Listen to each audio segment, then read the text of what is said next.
So today we're gonna talk a little bit from different views here in the village. You guys know I'm in the Philippines now, trying to do my thing. So I'm from the USA, the state of California. Was raised in South Central Los Angeles in Watts, some projects called the Jordan Dam Projects. So within these projects, I grew up with a lot of poverty, a lot of gangs, violence, drugs, you name it, we had it. But, you know, with that being things that I've seen all my life and the kids there see all their life, it's not hard to get into it because that's what you see and that's what you know. So at a very early age, I knew about gangs. I can remember when I was 3 years old, I was in the living room and I can see people running, hear people running, and I can hear people talking about there's a fight between the Black Panthers and the Pygmies. The Pygmies was a family, you guys, but there were so many of them, you would have thought they were a gang. So when I heard they were fighting, I'm 3 years old. I opened up that front door, I went running. My mother come out there and she's like, boy, where you going? I was like, Mama, the Black Panthers and the Pygmies are fighting. I'm going to go help the Black Panthers.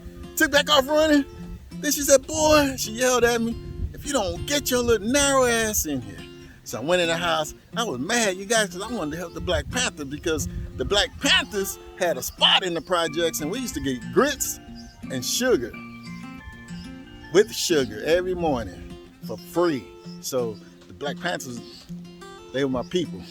So let me get on. The rest of this is going to be about different stories of my life to show either if I was lucky or if I truly had an angel on my back.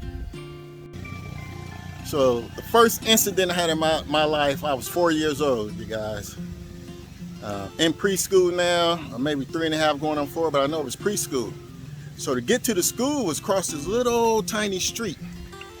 So I had to cross the street, and the preschool was still within the projects, but it was like an alleyway, you go across this little street. So this car came speeding down. I said, well, doing about 30, 40, that's kind of fast. And I was looking, and then in my mind, I was wondering, damn, can I beat this car? I'm only 3 or 4. So I shot out across the streets in the little alleyway, and he tried to hit his brakes and slid right into me. Hit me in my hip, knocked me in the air at least 10 feet. I flipped maybe 2 or 3 times in the air. I came down on my right side and slid a little bit. And I got up, you guys. No broken bones. Just a little, like a mark on my hip from where I slid. I brushed my hands off. I brushed my clothes off. The guy jumped out of the car. He was looking at me. Everybody who saw it was looking at me like, what the hell? And I dust myself off, you guys. No broken bones or nothing. Just a little mark on the hip. And I went to school. That was it. So is that luck or what? So like I was saying, you guys, by the time I was 14, the projects I grew up in, you know, you're used to the violence, the gangs, the bad stuff that's happening there because it's part of life. So this instant, you know, we were all outside. We were standing in the parking lot. Quite a few of us. This car came down the street, so you guys know about drive-bys.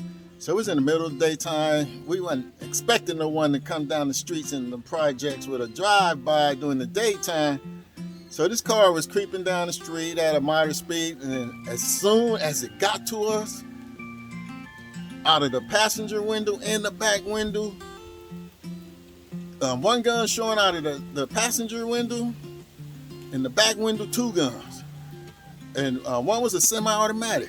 Oh my God, they just let off. They let off into the crowd. but I froze. I didn't move. Everyone hit the ground.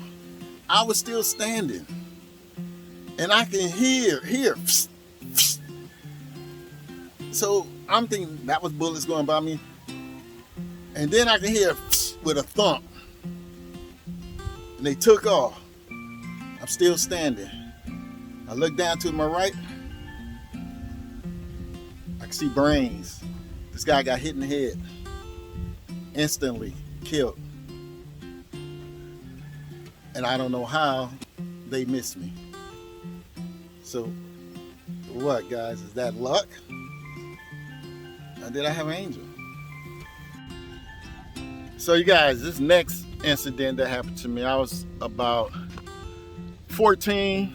By this time, you know, I'm wearing the colors, the khakis, you know, we were in black and blue, black or blue rag. But this particular day I didn't have a rag, but I was out in a neighborhood I shouldn't have been in. Me and one of my homeboys, one of my friends. So we were trying to find a girl house. So we were walking down this one street and we passed 3 dudes sitting on the sidewalk. So as we were walking away, they started saying, "What's up, cuz? What's up, cuz?" Because, you know, you say, "What's up, cuz?" You're a Crip. So we didn't say anything because we didn't know what gang they were from. So when we got to the corner and we made a right, I stepped back and took a look. Oh, they was coming running. Had bats and sticks in their hands. So we just took off running. And now we were on a main street. But when we took off running, about 2 blocks, my friend turned down one of the side streets. But I didn't want to turn down the side street because I figured if they catch you back there, shit, nobody back there to help you. So I kept going straight. Nobody go after him. They all kept going straight after me. But by this time, this one I know I can run, because when we first started, they was about 30 meters behind. Next thing I know, they was about 100 meters behind. But then I look back, here comes some guys. They on bicycles, 10 speeds. I'm like, oh my God, they trying to get me. So we on a very busy street. I'm on the right side of the street. I'm running. As soon as the 10 speeds got to me, I just ran into traffic, ran across the streets, did not get hit. So they weaved and they got across the streets. Then I tried to go back across the street and slipped in some oil, man. I slipped in some oil, you guys. I hit the pavement. I hit it so hard, I kind of dazed myself. By the time I stood up, 2 of them had me tight by the shirt. So they knew I was a Crip now. They were like, "What's up, blood? What's up, blood?" Because I had all the colors. And then I looked to my right. Oh my, the crowd, they was coming. It was at least 20 guys. As soon as the crowd got to me, they just threw me into the crowd. And as I was going into the crowd, the first thing I could see was this guy had this thick shovel handle. It had to be a handle off a shovel because it was really thick. And I'm looking, he cocked it back full force, and I know he was finna just getting ready to crack me in the head. As soon as he went to swing, I saw a hand.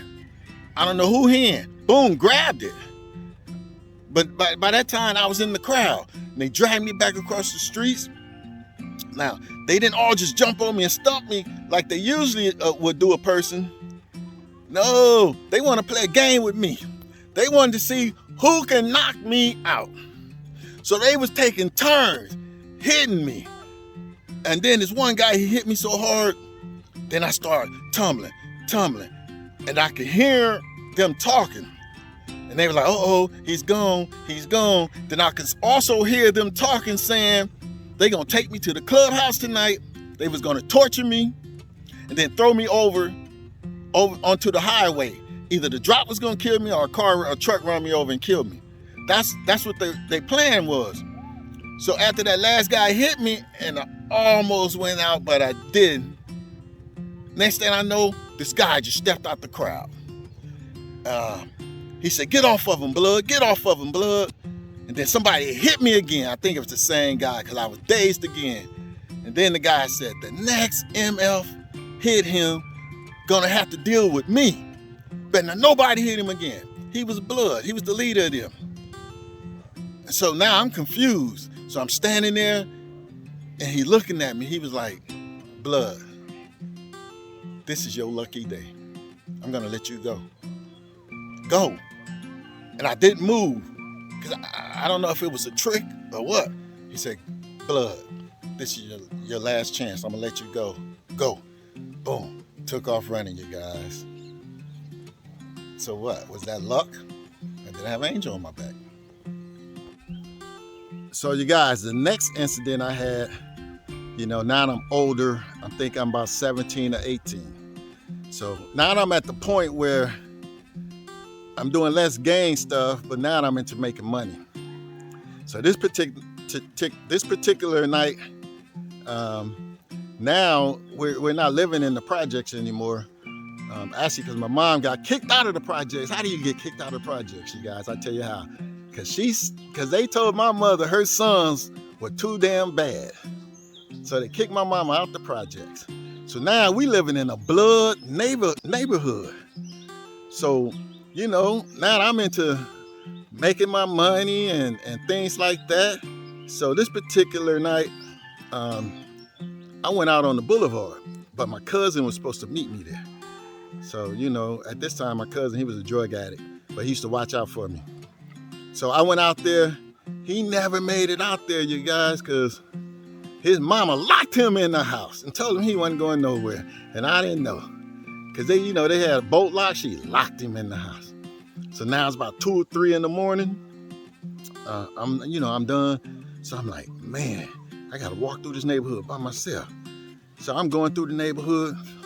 I didn't get too far because actually they knew where I was at. Some guys already knew where I was at making money. So I'm walking. 3 of them stopped me. They're like, what's up, blood? Where you going? So they checked me. They took everything I had. One of them had a revolver. He put it to my head, to my temple. He said, tonight, blood, you're gonna die. I didn't run, I didn't flinch. No shit, I didn't run, I didn't flinch.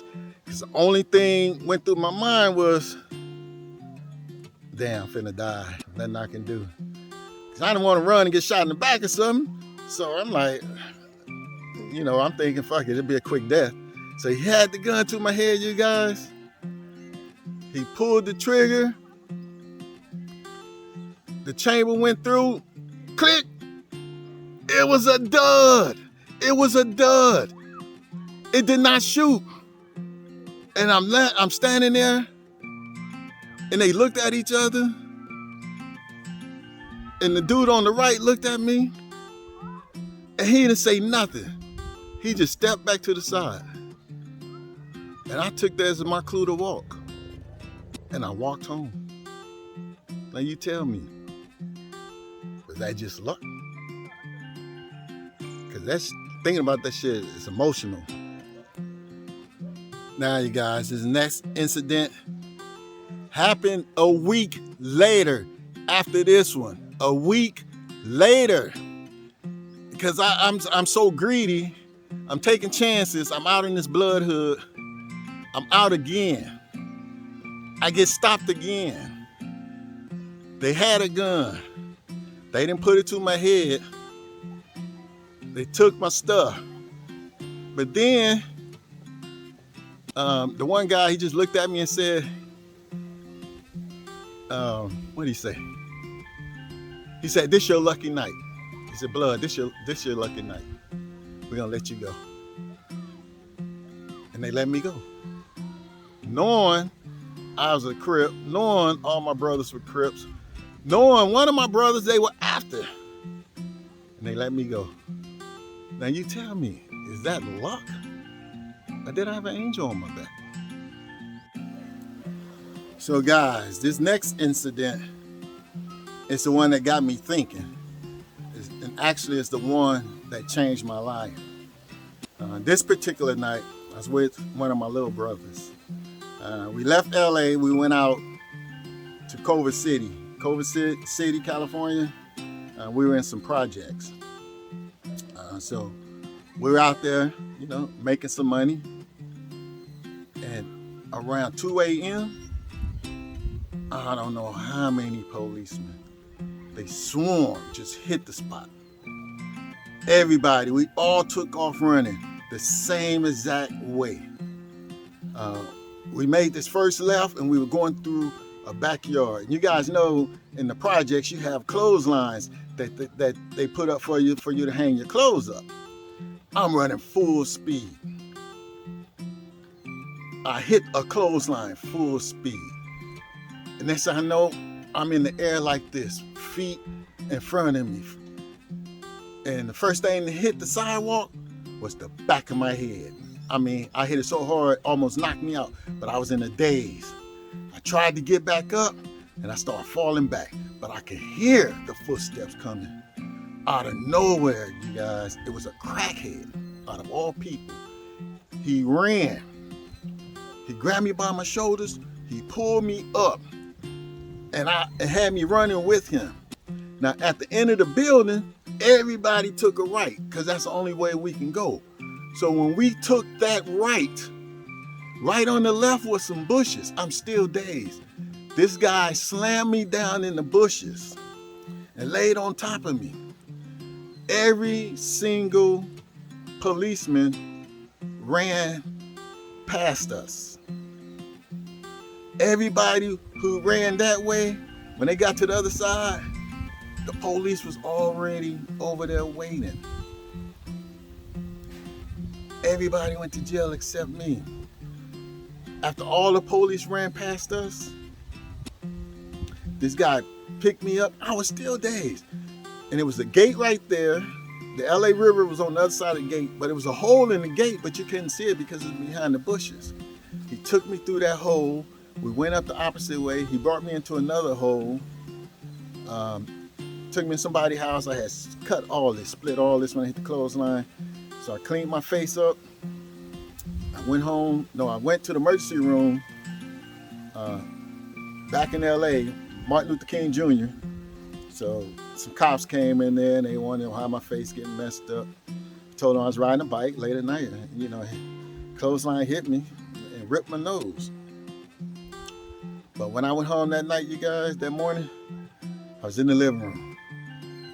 And just something told me, damn, that was your last chance. That was your last chance at life. No more chances. Next time you're going to be either dead or in prison. No more chances. So for the very first time in my life, you guys, I prayed to God. Very first time. I can still kind of remember the exact words. I said, God, I've never ever prayed to you before in my life. And I know that was my last chance that you just gave me. But this is the only life I know. Send me a sign. What do I need to do to get out of this life? At that time, I turned on the television. When I turned on the television, it was an old Army commercial. And as soon as it fuzzed in, Uncle Sam was pointing at me. He said, we want you for the U.S. Army. And I paused and I looked down at the television and I pointed back at him. I said, that's my sign. Pointing right back at him. I said, that's my sign right there. 2 days later, I went down to the recruiter. A couple of weeks later, I was in basic training, you guys, the United States Army. That's put me on the path of a better career. So you guys, the next 12 years of my life, I was in the United States Army. And I still think there are some times where I say it was luck or was it faith?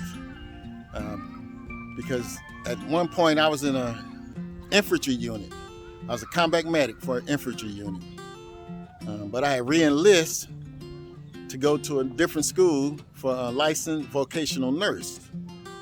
But when I re-enlist, I didn't put in for reassignment or nothing. I was just gonna stay in my infantry unit until my school date come. But someone reassigned me. And I didn't ask for a reassignment. Sent me over to the hospital. 2 days later, because this was around the Saudi invasion, the first one, 2 days later, my infantry unit got called up going to Saudi. One of the first to go over to Saudi. And my first sergeant over there at the infantry unit, he came over to my new unit, which was a hospital, and wanted me because I was one of their best medics, believe it or not. I would say I was their best medic, and I was the only black medic. And they wanted me because they knew what they was losing. But my first sergeant over there told them no. He's staying with us. Later on, I found out half of the people in my company, my platoon, died over in Saudi. So, like I say, I didn't put in for a transfer, so was that luck? Or was that a guardian angel watching over me? So you guys, I'm gonna sit down for this one. And like I say, when I got that sign to go into the military, that told me right then and there, God do answer prayers. But this is another incident that happened to me where I know there's a God. This happened, I think I was in my 30s, out of the military. One night I was sleeping and I started having chest pain, really bad chest pain, but I couldn't wake up. But I was aware of what was going on, and I was like, oh my God, I'm having a heart attack. I'm about to die in my sleep.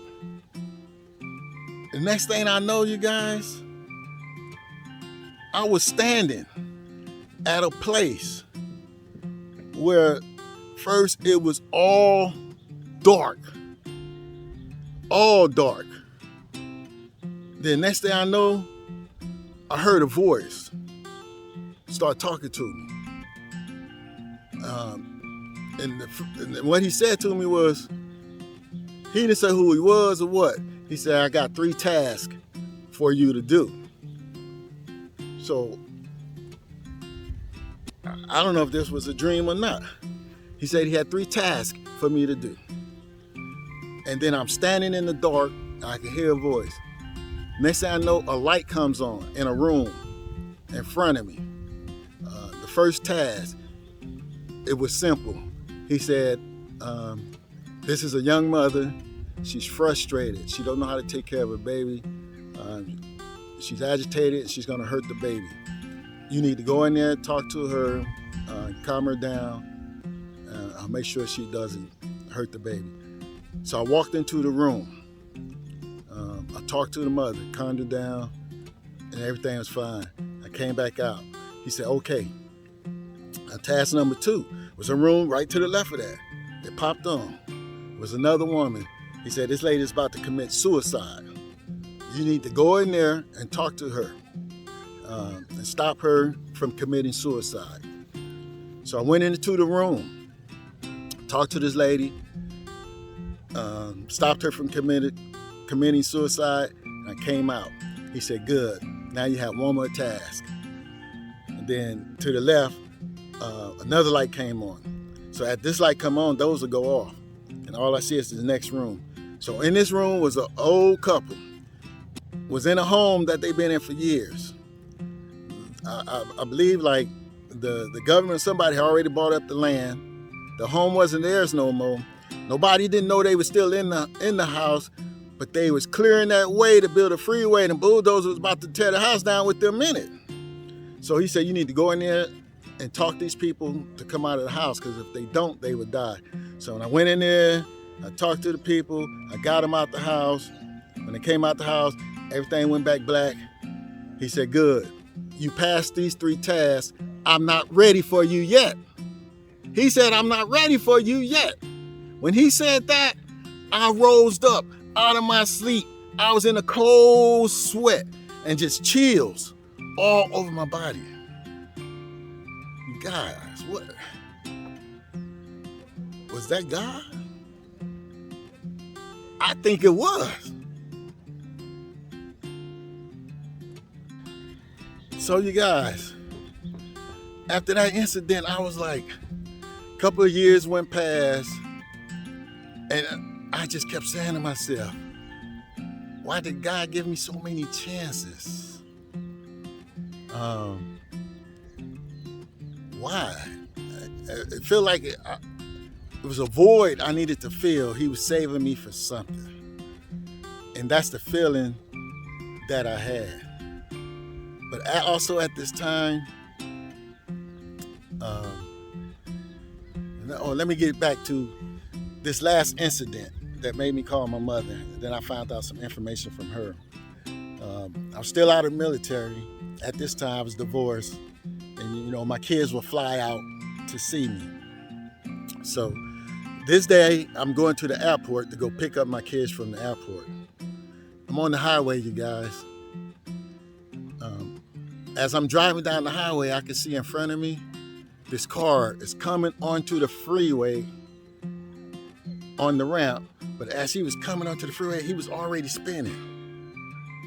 So he came into the traffic. I mean, it was traffic too, you guys. He hit 2 or 3 cars. Cars started hitting each other. This was all in front of me. Cars was flying back and forth, hitting the wall, back and forth. Guys, my car guided through all of that on a straight line. On a straight line. Everything just kept boom, boom. It looked like it was in slow motion. When I passed it and I pulled over to the side and I turned around and I looked back, it's about a 20-car pileup. I was the only one got through. After that, when I got my boys, the next day I called my mom and I was like, Mom, I was telling her about everything about my life, like telling her it should have been times I was dead. I feel like I got an angel on my back. My mama say, boy, maybe you do. It probably was your daddy brother. And I was like, my daddy's brother? What daddy's brother? She said, oh, I never told you. I said, no. When they was little, they had a little brother who climbed up under the bed, and they was jumping on top of the bed, and the bed fell down on him and killed him. You were named after him. So the brother that died, they named me after. My father's brother, little brother that died, I'm named after him. So, could it be him? You guys tell me. Could that be my guardian angel?